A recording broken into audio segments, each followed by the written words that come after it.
Good day, and I am Remark Charsena, and I will be discussing a politicizing a social psychology of identities. According to Langman 1998, politicizing a social psychologies of identities is how identities construction serves hegemonic ends legitimating ideologies, construct identities that obscure the awareness of people. Langman identifies key moments of child development as sites of colonizations. In these colonizations, emphasizing the social basis of identities based on ethnicity, race, sexuality, gender, class, age, and ability, both separately and as they intersect. The main desires of shaping the identity first is to seek attachment to others, to have social appeal. Second, pursue recognition's identity, to recognize someone, to feel agency and empowerment, and to avoid fear from others. Langman theorizes to ensure individual citizen to become dependable, his or herself, and not being dependent from others. But before that, what is identity first?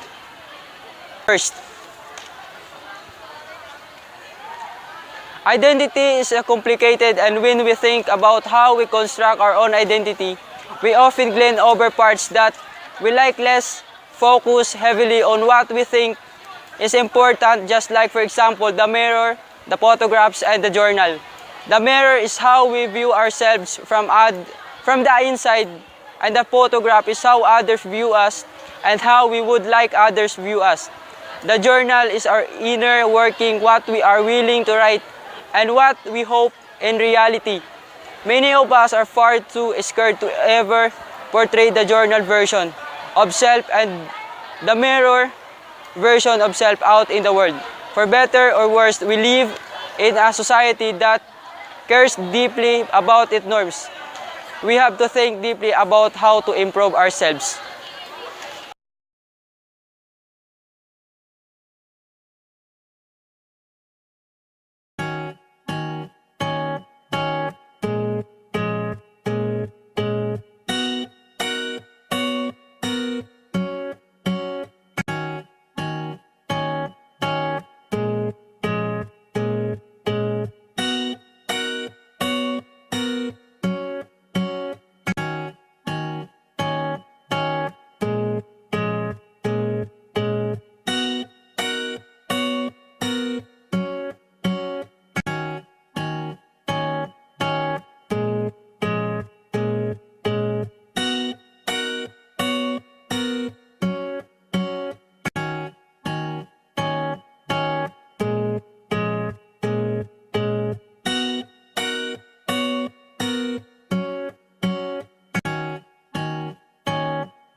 I am Vincent Lagitan, and I'll report the deconstructing identity. According to Hall cites that this deconstructive critic does not support inadequate concept with truer ones, thus that there is no way to avoid thinking about the former concept. For Hall, identity moves away from a significant stable core of self to becoming a strategic positional concept. Identities are points of temporary attachment to subject positions which discursive practice construct of us. First, fragmentation. When the way of fragmentation, these are emphasizing or multiplicity of identity and within position within any identity. Second is hybridity. Hybridity is evoking images of limitation and border crossing in which a substandard or subaltern identity is defined as different from others of several completing identities. Third is diaspora. It is a resonant which discussion above the generic identity. Fourth and the last principle is diaspora.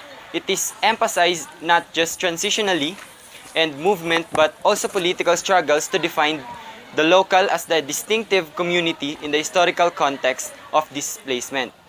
Anzaldua's 1987 emphasizes that construction of a mestiza consciousness, a stabilization of undefined identity expressed in the language of fluidity, migration, postcolonialism, and displacement. Erickson emphasizes what it means, for example, white female or gay, and the challenge of achieving authenticity, authenticity and meaning of the most people or human actors experience simultaneously a multiplicity of relationship and identities. For example, of deconstructing identity is the ship of Theaeus stayed in the port of for years, and just every other ship started rotting away. In honor of Theus' feats, it was decided that the ship would be kept in good condition. If we replace one of the plank, it will be Theus' ship. Most of would be probably answers yes, but over a long period of time, we replace every single plank of the ship. The problem with identities is some people claim that if we change our changing one of the identity, it changed the entire identity of ourselves.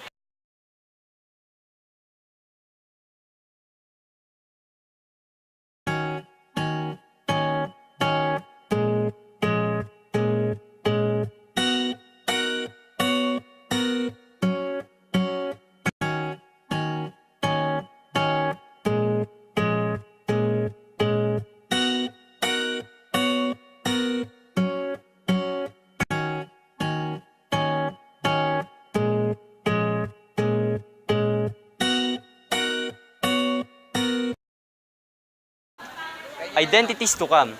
These are the question what makes up our identity and what identities of us and individual beings. It's bound by our cultures, ethnicity, skills, and ability, our physical attributes and gender, and it is implicated simply by our attributes and gender, and its impact simply by our occupation and hobbies, values and beliefs, abide by and live by. Our identity is made up of culmination of above, and together it provides us an identity as an individual being.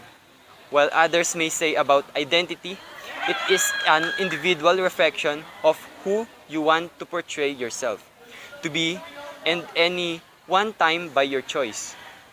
In anticipating the next century's approach to identity, we might look to analyze the brings together both the structures of everyday lives and the socio-cultural and socio-political realities in which those lives are lives, but without imposing false coherence on what construction is.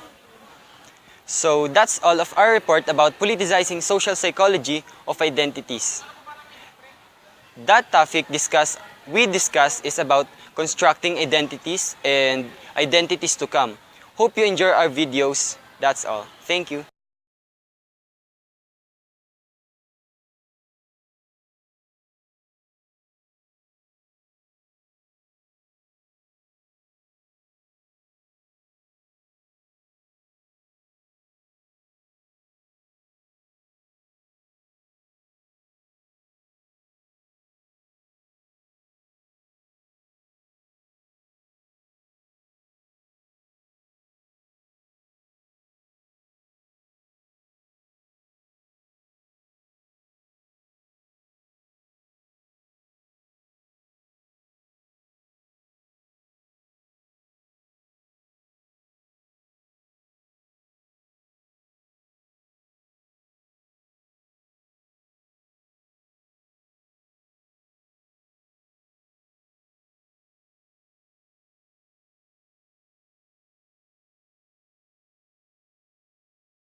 Last step na to.